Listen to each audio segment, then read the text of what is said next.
அப்போ இங்கே அகமதாபாத்லேருந்து take off ஆகி போகிற இடத்துல ஏன் வந்து த்ரஸ்ட் கிடைக்கல? ஏன் வந்து take off required rate of climb கிடைக்கல? ஏன் வந்து நோஸ் அப் ஆகலை, நோஸ் டவுன் ஆச்சு? Q&Q Pharmacy. Invest smart, earn extraordinary, guaranteed return, 100% buyback assurance. Q&Q Pharmacy.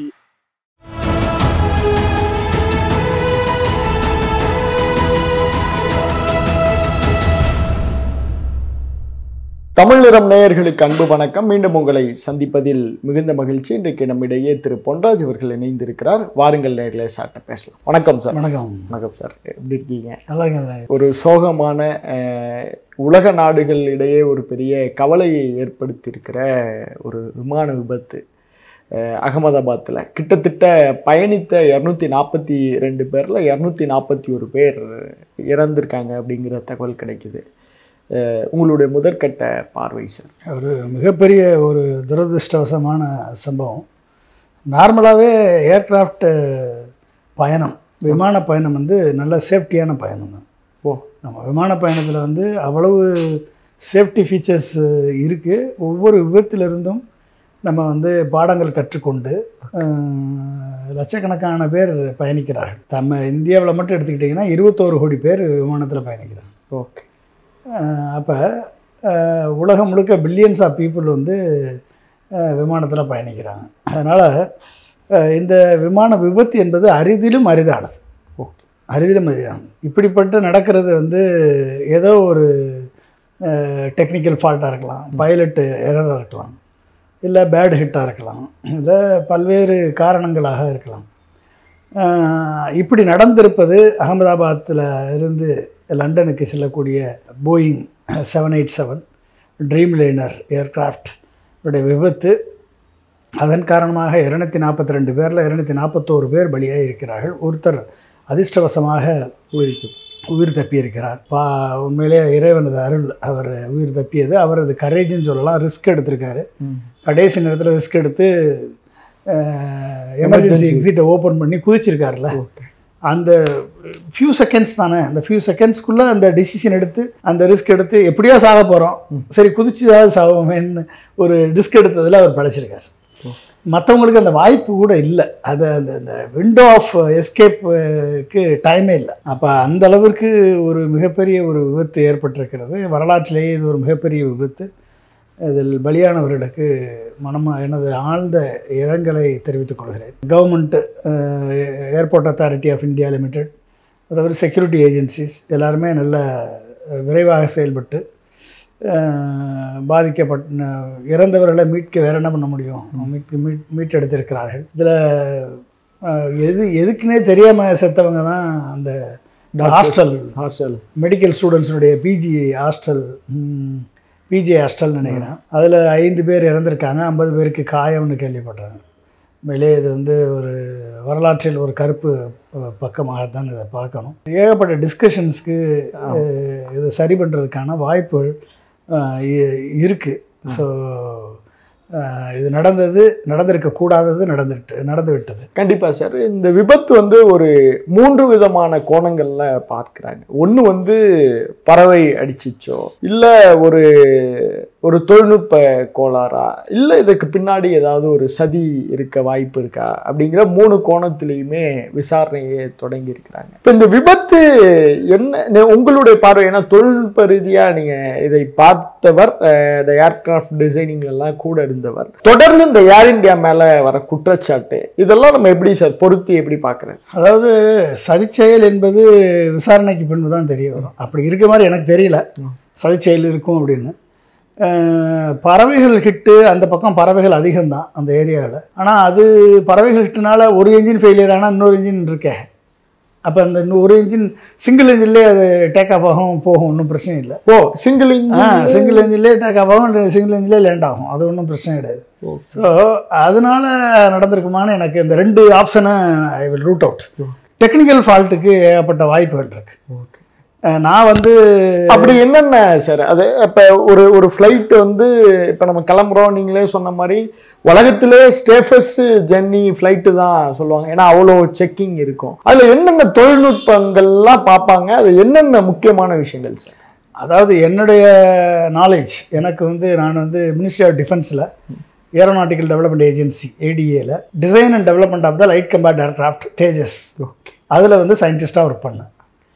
எனக்கு சீஃப் வந்து டாக்டர் அப்துல் கலாம், அவருக்கு அடுத்து டாக்டர் கோட்டா ஹரிநாராயணா, அவருக்கு அடுத்து டெக்னாலஜி டெவலப்மெண்ட் டிபார்ட்மெண்ட் தான் நான் இருந்த department, DD directorate, technology development directorate.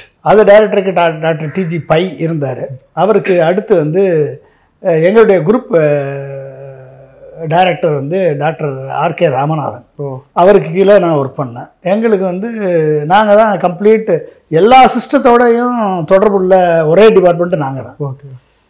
Weather it is a structural design, okay, whether is a computer aided design, whether it is a computer aided manufacturing, whether is a general systems, whether it is a avionics, whether it is a flight mission computer, whether it is a flight computer, whether it is a computer aided engineering, இல்லை independent validation verification department, simulator department, virtual reality, CFT, இப்படி பல்வேறு டிபார்ட்மெண்ட்டுகளோட தொடர்புள்ள டிபார்ட்மெண்ட்டில் தான் நான் work பண்ணேன், சயின்டிஸ்டாக work பண்ணேன். So that எங்களுக்கு வந்து ஒரு எல்லா சப்ஜெக்ட்லேயும் ஒவ்வொரு குரூப் சயின்டிஸ்டோட ஒர்க் பண்ணி அந்த ஒரு எக்ஸ்பீரியன்ஸ் இருக்குது. அந்த எக்ஸ்பீரியன்ஸ் அடிப்படையில் என்டையர் காக்பிட்டை வந்து ஆப்ஜெக்ட் ஓரியன்ட் கோடாக மாற்றுறதுல நான் கூட இருந்தேன். Entire cockpit simulator doctor mister Dinakar ராஜ்குமார்னு இருந்தார். அவர் கீழே பிரபுல்ல சந்திரன், அப்புறம் சுரேஷ் குமார்னு, இந்த சயின்டிஸ்ட் இவங்களோடலாம் நான் ஒர்க் பண்ணியிருக்கேன். ஒர்க் பண்ணி அந்த காக்பிட் சிமுலேட்டரை வந்து கம்ப்ளீட்டாக ஆப்ஜெக்ட் ஓரியன்ட் டிசைனை மாற்றுறதுக்கு நான் ஹெல்ப் பண்ணியிருக்கேன் அந்த நேரத்தில். அடுத்து வந்து சிஎஃப்டி, கம்ப்யூட்டேஷனல் ஃப்ளூயிட் டைனமிக்ஸ், அப்போ வந்து ஃப்ளைட் கண்ட்ரோல் சிஸ்டம், இப்படி ஒவ்வொரு டிபார்ட்மெண்ட்லேயும் ஒர்க் பண்ணக்கூடிய வாய்ப்பு வந்து எங்கள் டெக்னாலஜி டெவலப்மெண்ட் டைரக்டரேட்டுக்கு உண்டு. எங்கெல்லாம் கிரிட்டிக்கல் ப்ராப்ளம் இருக்கோ அங்கெல்லாம் நாங்கள் போய் we will try to help them and sort out the problem. என்ன இஷ்யூ வருது, என்ன இஷ்யூவில் நிற்கிது, அப்போ ஒவ்வொரு இடத்துலையும் போகும்போது எங்களுக்கு வி நீடு சம் டேட்டா. எங்களுக்கு வந்து அந்த நாலேஜ் கொஞ்சம் கொஞ்சம் தெரியும். அந்த கொஞ்சம் கொஞ்சம் நாலேஜை வச்சு என்னுடைய அனுபவத்தின்படி ஒரு போர் விமானத்தை வடிவமைக்கக்கூடிய துறையில் பணியாற்றியதன் அனுபவத்தை வச்சு நான் உங்களுக்கு நான் சொல்கிறேன். அதாவது ஒரு ஃப்ளைட்டுன்னா ஃபஸ்ட்டு வந்து ஸ்ட்ரக்சர், ஓகே. அடுத்து வந்து இந்த ஸ்ட்ரக்சரில் வந்து நீங்கள் மேஜராக பார்த்தீங்கன்னா காக்பிட் இருக்குது, flight by wire control system இருக்குது, ஃப்ளைட் கண்ட்ரோல் சிஸ்டம் இருக்குது, மிஷன் கம்ப்யூட்டர் இருக்குது, ஃபியூசிலாஜ் இருக்குது, இது விங்ஸ் இருக்குது, டெயில் இருக்குது, இப்படி பல்வேறு செக்ஷன்ஸ் இதில் இருக்குது. நீங்கள் வந்து எடுத்துக்கிட்டிங்க அப்படின்னா நீங்கள் 2 விங்கு பார்த்துருப்பீங்க. நம்ம பெரிய விங்கு 2 விங்கு, அதில் தான் வந்து என்ஜின் அட்டாச் ஆகும். அந்த ஏர்க்ராஃப்ட் என்ஜின் வந்து அட்டாச் ஆகிருக்கும். அந்த 2 விங்கில் வந்து நீங்கள் வந்து ஃப்ளைட்டில் போகிறப்ப உட்காந்து பார்த்தீங்க அப்படின்னா 2 விங் இருக்குது. பின்னால் வந்து டெயில் ரட்டர் இருக்கும். டெயில் ரட்டர்னா டெயில் விங்கு 2 இருக்கும், சிறுசாக இருக்கும். டெயிலில் பேக் ஹேண்டில் சின்ன விங்கு இருக்கும், 2 விங்கு. Okay okay. அதில் வந்து ஒரு ரட்டர் இருக்கும். ரட்டர், அந்த ரட்டர் வந்து இந்த பக்கம் திரும்பும், இந்த பக்கம் திரும்பும். ஆமாம் ஆமாம். அது வந்து உங்களை விண்ட் டைரக்ஷனை இந்த பக்கம் திரும்பினா ஃப்ளைட் இந்த பக்கம் போகும், இந்த பக்கம் திரும்பினா ஃப்ளைட் இந்த பக்கம் போகும், திரும்பும். It will rotate. ஓகே. இது வந்து விண்டு, இது வந்து ரடார். அதுக்கு கீழே எலிவேட்டர்னு ஒன்று இருக்கும். ஓகே. இந்த எலிவேட்டர் வந்து என்ன பண்ணுவோம்னா அப் அண்ட் டவுன் பண்ணும். ஆமாம், இப்படி இப்போ பின்னால் இருக்க டைல் விண்டில் இருக்கக்கூடிய எலிவேட்டர் அப் அண்ட் டவுன் பண்ணும். அப்போ டவுன் பண்ணால் மேலே போகும், அப் பண்ணால் கீழே வரும். நோஸ் அப் ஆகும், நோஸ் டவுன் ஆகும். இதுக்கு அடுத்து வந்து மெயின் ஏர்கிராஃப்ட் மெயின் விங்கில் தான் வந்து உங்களுக்கு ஃப்ளாப் இருக்குது. அதில் 2 இருக்குது. ஒன்று ஃப்ளாப்பு, இன்னொன்று வந்து எயில்ரான்ஸ்ன்னு இருக்குது. ஃப்ளாப்பு தான் வந்து major role for lift and drag. அப்போ ஏர்கிராஃப்ட் மேலே போகிறதுக்கு ஃப்ளாப்பு கீழே இறங்கணும், அப்போ தான் வந்து லிஃப்ட் கிடைக்கும். ஏர்கிராஃப்ட் கீழே இறங்குறதுக்கு ஃப்ளாப் வந்து மேலே ஏறணும், அப்போ தான் வந்து ட்ராக் கீழே வரும். சரிங்களா? லிஃப்ட் அண்ட் ட்ராக் வந்து அந்த ஃப்ளாப் தான் மெயினாக, ஃப்ளாப் செட்டிங் தான் மெயின் கான்ஃபிகரேஷன். இதுக்கு அடுத்து எயில்ரான்ஸ் இருக்குது. எயில்ரான்ஸ் என்ன பண்ணணும்னா ரோல் பண்ணும். ஃப்ளைட் வந்து இப்படி போயிட்டே இருக்கும், இப்படி திரும்பும் பாருங்க. ஆமாம், அப்படி திரும்பும். ஆமாம், இல்லைன்னா வந்து இப்படி போயிட்டே இருக்க ஃப்ளைட் இப்படி திரும்பும். இதுக்கு வந்து எயில்ரான்ஸ் காரணமாக இருக்கும். ஓகே. இதுதான் வந்து ஸ்ட்ரக்சர். ஸோ இப்போ இதை கண்ட்ரோல் பண்ணுறது கம்ப்ளீட்டாக fly by wire control system. அந்த fly by wire control system வந்து ஃபாடக்குன்னு இருக்கு பேர். ஃபுல்லி அத்தாரிட்டி டிஜிட்டல் என்ஜின் கண்ட்ரோல்னு பேர் இருக்கு. ஃபுல் அத்தாரிட்டி டிஜிட்டல் என்ஜின் கண்ட்ரோல்னு பேர் இருக்கு. இது கம்ப்ளீட்டாக வந்து த்ரஸ்ட் மேனேஜ் பண்ணும். Okay. To manage the thrust. Okay. அதோட வேகம். ஆமாம், அதோட வேகத்தை, அதோட த்ரஸ்ட் இருந்தால் தானே உங்களுக்கு ஸ்பீடு கிடைக்கும், லிஃப்ட் கிடைக்கும். அப்போ அந்த இதை கண்ட்ரோல் பண்ணுறது தான் அந்த எஃப்டெக்குன்ற பேர். இந்த எஃப்டெக் வந்து இதில் ஏதாவது சாஃப்ட்வேர் ஹார்ட்வேர் எலக்ட்ரானிக்ஸ் மேல் ஃபங்க்ஷன் ஆச்சு அப்படின்னா 2 என்ஜினும் இன்அட்வர்டன்ட்லி ஃபெயில் ஆயிடும். தெரியாமல் ஃபெயில் ஆயிடும். எப்படி ஃபெயில் ஆகுதுன்னு தெரியாது, அதுக்கு வாய்ப்பு இருக்கு. அப்போ இந்த சாஃப்ட்வேர் வந்து கம்ப்ளீட்லி டிஜிட்டல். ஆனால் இதில் என்ன பாசிபிள் காஸ் ஆஃப் எரர் அப்படின்னா என்ன அப்படின்னா, இன்னொன்று நீங்கள் இதில் பார்க்கணும். லோட் பண்ணுறோம், நம்ம எது லக்கேஜ் லோட் பண்ணுறோம், பேசஞ்சர் லோட் பண்ணுறோம், ஃபியூயல் லோட் பண்ணுறோம். அப்போ தான் ஏர்க்ராஃப்ட் வெயிட் ஆகுது. ஏர்க்ராஃப்ட்டுக்கு ஒரு வெயிட் இருக்குது. ஆமாம், ஏர்க்ராஃப்ட்டுக்குள்ள பேசஞ்சர்னா அது ஒரு weight. Fuel tank 1,60,000 litre capacity உள்ள ஃபியூயல் டேங்க். அதனுடைய அது எப்படின்னா சென்ட்ரலில் ஒரு டேங்க் இருக்கும், ஃப்ரண்ட்டில் ஒரு டேங்க் இருக்கும், பேக்கில் ஒரு டேங்க் இருக்கும், ரியரில் ஒரு டேங்க் இருக்கும். Okay okay. இந்த 3 டேங்க் ஈவனாக இருக்கணும். அப்போ ரெண்டாவது லக்கேஜ் லோட் பண்ணுறாங்க. லக்கேஜ் லோட் பண்ணுறதுமே அதுக்குன்னு ஒரு ஷீட் இருக்கு. லக்கேஜ் லோடிங்குமே கரெக்டாக இருக்கணும், கிரவுண்ட் ஸ்டாஃப் கரெக்டாக லோட் பண்ணணும். அப்போ ஏன் அது முக்கியம் அப்படின்னா, சென்டர் ஆஃப் கிராவிட்டி வந்து பின்னால் போச்சு அப்படின்னா ஏர்கிராஃப்ட் டேக் ஆஃப் ஆகாது. ரியர் சிஜின்னு பேர் இருக்கு, ரியர் சென்டர் ஆஃப் கிராவிட்டின்னு பேர் இருக்கு. Okay okay. அப்போ சென்டர் ஆஃப் கிராவிட்டி வந்து பேக்கில் போயிடுச்சு அப்படின்னா, பேக்கில் வந்து ரியர் டேங்க் வந்து அதிகமாக ஃபுல்லாக போயிருக்கலாம். பெட்ரோலை வந்து அதிகமாக ரியர் டேங்கில் ஃபுல்லாக பண்ணியிருந்தாங்கன்னா, லோடு அன்பேலன்ஸாக இருந்துச்சுன்னா த்ரஸ்ட் கிடைக்காது. த்ரஸ்ட் வெயிட் ரேஷியோ வந்து அங்கே இம்பேலன்ஸ் ஆகிடும். த்ரஸ்ட் வெயிட் ரேஷியோ இம்பேலன்ஸ் ஆச்சுன்னா டேக் ஆஃப்ங்க உங்களுக்கு ப்ராப்ளம். புரிஞ்சுட்டீங்களா? ஸோ இதெல்லாம் வந்து பாசிபிள் காஸ் ஆஃப் எரர் வேறு. அப்போ டேக் ஆஃபில் வந்து 3 ஸ்பீட் இருக்குது, V1, VR, V2ன்னு. ஃபஸ்ட்டு V1 வந்து என்னென்னா, V1 தான் லாஸ்ட் பாயிண்ட்டு. அதாவது ரன்வேல போய் லாஸ்ட் பாயிண்ட்டில் டேக் ஆஃப் ஆகணும். ஆமா, ஒரு இடத்துல நிப்பாட்டி அப்படி ஏற்றுவாங்க. இல்லை, நேராக போகுது. ஆமா, ஒரு இடத்துல டேக் ஆஃப் ஆகும். ஆமாம், அந்த பாயிண்ட்டுக்கு பேர் தான் V1 ஸ்பீடுன்னு பேர். ஓகே. அது அச்சீவ் ஆயிடுச்சு அப்படின்னா என்ஜின் ஃபெயிலியர் ஆனாலும் நீங்கள் you cannot take off abort பண்ண முடியாது. Okay okay. அது போய் தான் நிற்கும். இந்த V1 ஸ்பீடுக்கு அடுத்து VR, அந்த VR ஸ்பீடு தான் உங்களை வந்து ரொட்டேஷன் கிளைம்ப் அப்புக்கு கொண்டு போகிறது. Okay okay. சரிங்களா? அங்கே தான் வந்து ஜாய்ஸ்டிக் மாதிரி த்ராட்டில் வச்சுருப்பாங்க. ஆமாம், இந்த த்ராட்டில் வந்து கரெக்டான ஸ்பீடில் இருந்தால்தான் உங்களுக்கு வந்து இத்தனை வெயிட்டோட வந்து த்ரஸ்ட் கரெக்டாக வரும், த்ரஸ்டோட மேலே ஏறும். ஓகே. வேகமாக எடுத்துட்டாலும் சிக்கல் இல்லை. லேண்டு இப்போ இந்த போயிங் 787 ஆக்சிடென்ட், இந்த ட்ரீம்லைனர் ஆக்சிடென்ட்டில் நீங்கள் பார்த்தீங்க அப்படின்னா ஏறி 3 நிமிஷத்தில் விழுந்துருச்சு. ஆமாம் சார், விழுந்துருச்சா? ஆமாம். நம்ம நல்லா பார்க்குறோம், என்ஜின் நல்லா ஒர்க் ஆகுது, சவுண்டு கேட்குது. ஆமாம், நேராக ஏறுது. அப்போ என்னது, it is achieved the V1 speed achieve பண்ணி VR ஸ்பீடுக்கு போயிடுச்சு. ஆமாம், V2 வந்து அடுத்த லெவலுக்கு போகணும். அப்போ அந்த அடுத்த லெவல் போகிறதுக்கு முடியல. அதனால் இது VR2 V2 தான். V2 வந்து போக முடியல. ஏன் முடியலை?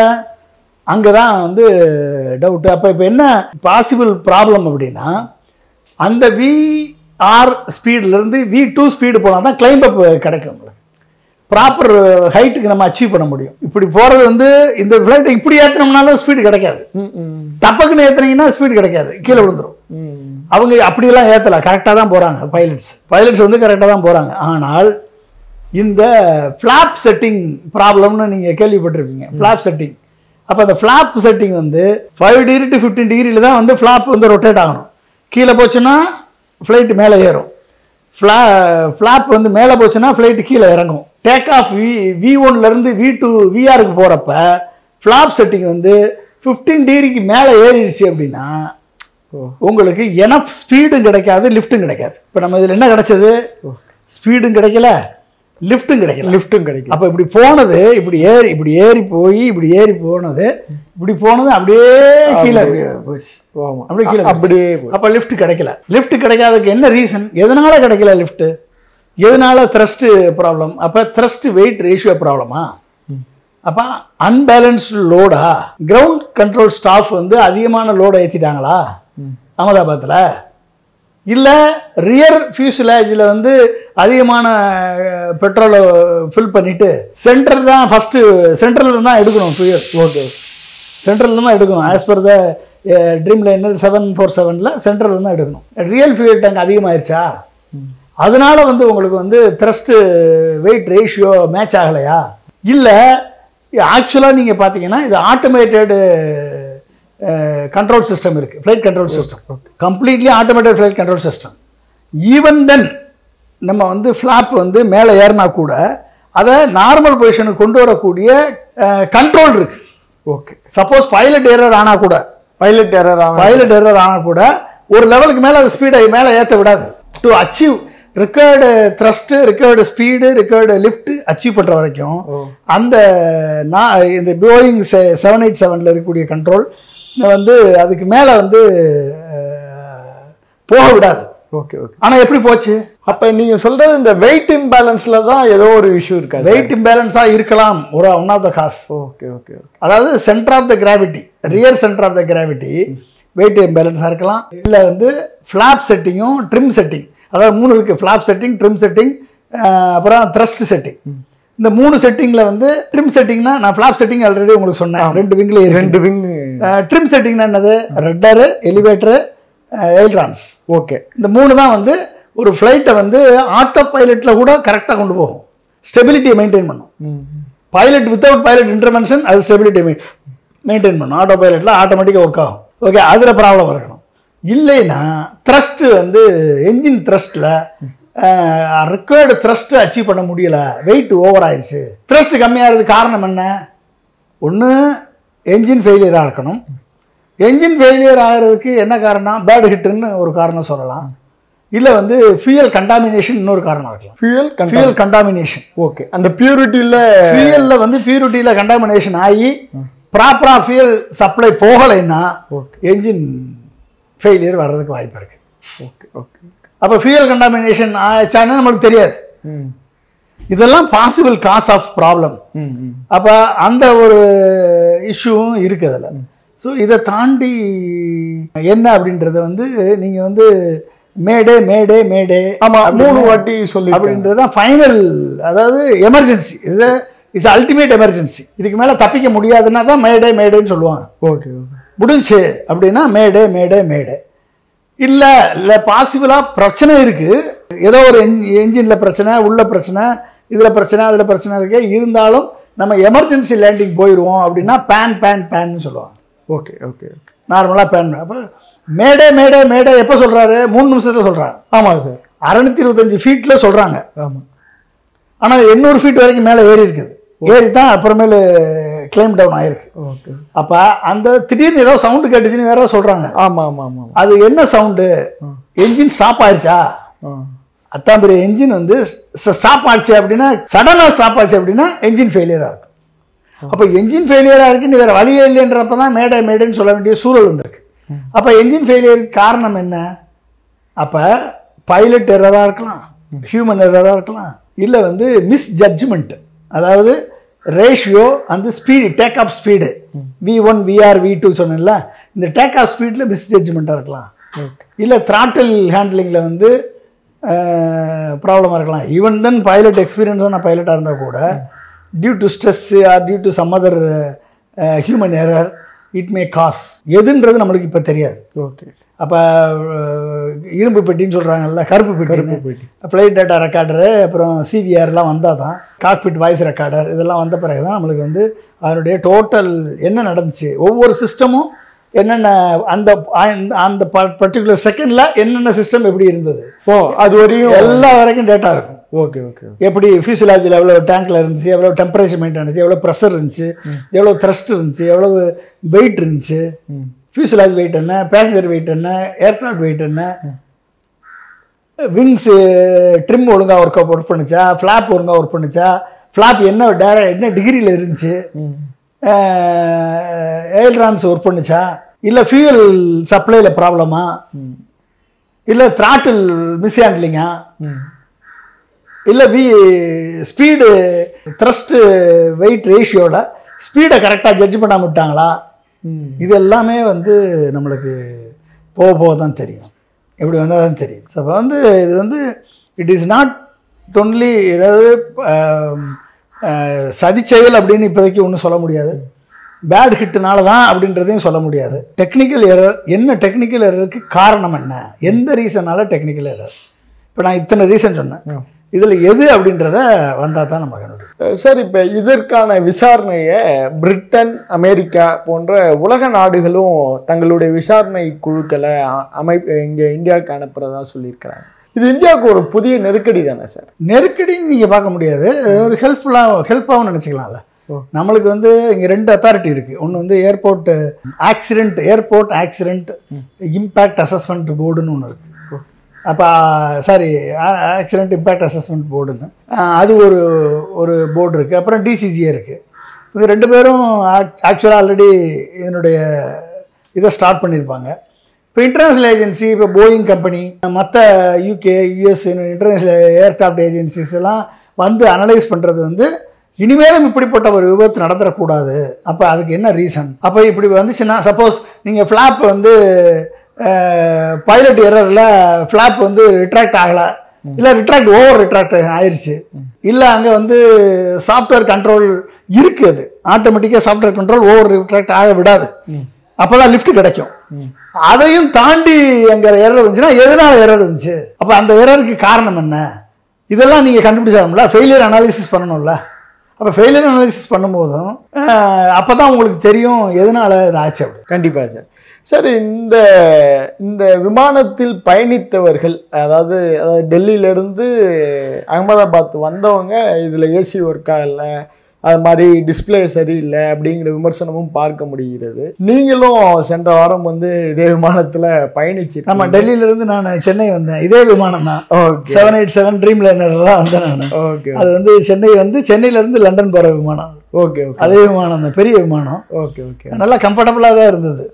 அதில் ஒன்றும் நாங்கள் வரும்போது எங்களுக்கு ரொம்ப கம்ஃபர்டபுளாக தான் இருந்துச்சு. ஓகே. ஆனால் ஏர் இந்தியா மேலே தொடர் குற்றச்சாட்டு, அதை நம்ம எப்படி புரிஞ்சுக்கிறதுனா, ஒரு பொதுத்துறையாக இந்தியா சார்பில் இருந்த ஒன்று தனியார்கிட்ட போனதுனால இவ்வளவு நெருக்கடிகளா, இல்லை ஒரு பொதுத்துறையை நம்ம சரியாக ஹேண்டில் பண்ணாதனால இந்தியாவோட அசட்டை நம்ம மிஸ் பண்ணிட்டோமா சார்? அது வந்து ஏர் இந்தியா வந்து டாட்டாவுக்கு போனது, ஒரு இந்தியாவுக்குன்னு ஒரு ஏர்கிராஃப்ட் இருந்தது, ஆனால் அது டாட்டாவுக்கு தான் போயிருக்கு. டாட்டா வந்து ரொம்ப உண்மையிலே ஒரு அருமையான நிறுவனம் தான். அது அப்படி ஒரு பேடான நிறுவனம் கிடையாது.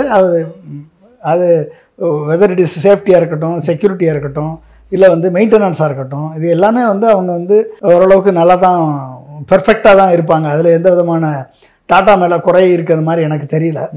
ஆனால் கிரவுண்ட் ஸ்டாஃப் இருக்குல்ல, கிரவுண்ட் ஹேண்ட்லிங். ஆமாம் சார். அப்போ கிரவுண்ட் ஹேண்ட்லிங்கில் வந்து நீங்கள் வந்து இந்த centre of gravity problem, unbalanced load, இதனால் ஏற்படக்கூடிய லிஃப்ட் ப்ராப்ளம், இதெல்லாம் ஒரு ரீசனாக இருந்தால் அதை சரி பண்ண வேண்டிய பொறுப்பு ஏர்போர்ட் அத்தாரிட்டி ஆஃப் இந்தியா லிமிடெடுக்கு இருக்குது. ஓகே. டிசிஜிஐக்கு இருக்குது, மினிஸ்ட்ரி ஆஃப் சிவில் ஏவியேஷனுக்கு இருக்குது, கன்சர்ன்ட் ஏர்கிராஃப்ட் நிறுவனத்துக்கும் இருக்குது. இவங்க 4 பேரும் அதை சரி பண்ணி ஆகணும். ஏன்னா இது பல்வேறு செக்கிங்க்கு அப்புறம் தான் வந்து ஈவன் தென் ஃப்ளைட் வந்து டெல்லியிலேருந்து அகமதாபாத் வந்து அகமதாபாத்லேருந்து லண்டனில் இன்னொரு ஏர்கிராஃப்ட் ஏதோ ஒரு ஸ்டேஷனுக்கு போகுது. அப்போ இதனால் ஒவ்வொருட்டும் ஒரு ஸ்டாண்டர்ட் ஆப்ரேட்டிங் ப்ரொசீஜர்னு ஒன்று இருக்குது. அந்த ஸ்டாண்டர்ட் ஆப்ரேட்டிங் ப்ரொசீஜரை எல்லாருமே கிரவுண்ட் ஸ்டாஃபு, மெயின்டெனன்ஸ் ஸ்டாஃபு எல்லாருமே வந்து செக் பண்ணி அதை எஸ்ஓபி சைன் பண்ணணும். அப்போ எல்லாமே சைன் பண்ணியிருப்பாங்க. ஏற்கனவே ஃப்ளைட்டு ஒழுங்காக தான் வந்திருக்கு. அப்போ இங்கே அகமதாபாத்லேருந்து டேக் ஆஃப் ஆகி போகிற இடத்துல ஏன் வந்து த்ரஸ்ட் கிடைக்கல, ஏன் வந்து take off required rate of climb கிடைக்கல, required rate of climb speed கிடைக்கல, ஏன் வந்து நோஸ் அப் ஆகலை, நோஸ் டவுன் ஆச்சு. ஸோ இதெல்லாம் வந்து கொஸ்டின். ஏன் திடீர்னு என்ஜின் வந்து ஷட் டவுன் ஆச்சு, எதுக்கு, என்ன ரீசன்? அப்போ இதெல்லாம் வந்து டாட்டா மேலே மட்டும் நம்ம பழிய போட முடியாது. ஆனால் ஏர் இந்தியா என்ற ஒரு நிறுவனத்தை இந்தியாவுக்குன்னு ஒரு ஏர்கிராஃப்ட் வேணும். நீங்கள் வந்து 1991 பார்த்தீங்கன்னா 1 கோடி பேர் பயணித்தாங்க. 12 ஏர்கிராஃப்ட் நிறுவனம் இருந்தது. 12 ஏர்கிராஃப்ட் நிறுவனம் இருந்துச்சு. எவ்வளவு? 12. அப்போ ஏர்போர்ட் கம்மி, 12 ஏர்கிராஃப்ட் இருந்துச்சு. இன்றைக்கி 21 கோடி பேர் பயணம் பண்ணுறாங்க, ஒரே ஒரு ஏர்கிராஃப்ட் இருக்குது. எது? இண்டிகோ மட்டும். இண்டிகோ மட்டும் தான் ஆல் இந்தியா ப்ரெசன்ஸ். ஆமாம். ஏர் இந்தியா கம்மி, ஸ்பைஸ் ஜெட் ரொம்ப கம்மி. ஆமாம். செலக்டட் ரூட்ஸ் தான். ஏர் இந்தியாவும் செலக்டட் ரூட்ஸ் தான், செலக்டடு தான் இருக்குது. அப்போ ஏர் இந்தியா டாட்டா வாங்கின பிறகு இன்னமும் அவங்க சரி பண்ணிகிட்டு இருக்காங்க. இன்னும் வந்து ஃபுல் ஃப்ளெஜ்ட் ஆப்ரேஷன்ஸ் வரல. இன்னும் வந்து all over India presence air இந்தியாவே வரல. அப்போ என்ன ஆகுது அப்படின்னா, அவங்களுக்கு they need some time, they need money, they need budget, they need எல்லாம் இது வரும்போதும் பழைய ஏர்கிராஃப்ட் இது எப்போ வாங்கினது நம்மளுக்கு தெரியாது. மெயின்டெனன்ஸ் கரெக்டாக இருக்கா அப்படின்றது தெரியாது. 11 ஆண்டுகள் பயணித்ததாக சொல்கிறேன். அப்போ 11 ஆண்டுகள் அப்படின்னா வந்து ஓவர் ஆயிலிங் பண்ணியிருக்கணும். அதுக்குன்னு ஒரு ப்ரொசீஜர் இருக்குது. அதெல்லாம் பண்ணியிருப்பாங்கன்னு தான் நான் நம்புகிறேன். அதெல்லாம் நம்பி தானே நம்ம பயணிக்கிறோம். ஆமாம். ஏப்பா சாமி எங்களை ஒழுங்காக கொண்டு சேர்த்துருப்பா அப்படி நம்பி தானே பயணிக்கிறோம். ஏற்கனவே வேற நிம்மதியாக தூங்கிடுறோம். ஏன்னா நம்பிக்கையோடு போய் இறங்கிடுவோம். ஆனால் இப்படி ஆச்சு அப்படின்னா அந்த ஏர்கிராஃப்டுடைய பயணத்தின் மேலே ஒரு நம்பிக்கைத்தன்மை போகும். எனவே ஏர்கிராஃப்ட் நிறுவனங்கள் இன்னமும் விஜிலண்ட்டாக இருக்கணும். இன்னமும் வந்து அவங்களுடைய ஸ்டாண்டர்ட் ஆப்ரேட்டிங் ப்ரொசீஜரை கரெக்ட் பண்ணணும், லோடிங் ப்ரொசீஜரை கரெக்ட் பண்ணணும், பைலட்டினுடைய செக்கிங் சிஸ்டம் சரியாக இருக்கான்னு பார்க்கணும். இதெல்லாமே வந்து விஜிலண்ட்டாக இருக்கணுன்ற தேவையை இந்த விபத்து உணர்த்துகிறது. உங்களுடைய இந்த நேரத்திற்கும் வாய்ப்பிற்கும் நன்றி. நன்றி. தேங்க்யூ. தேங்க்யூ. Q&Q Pharmacy.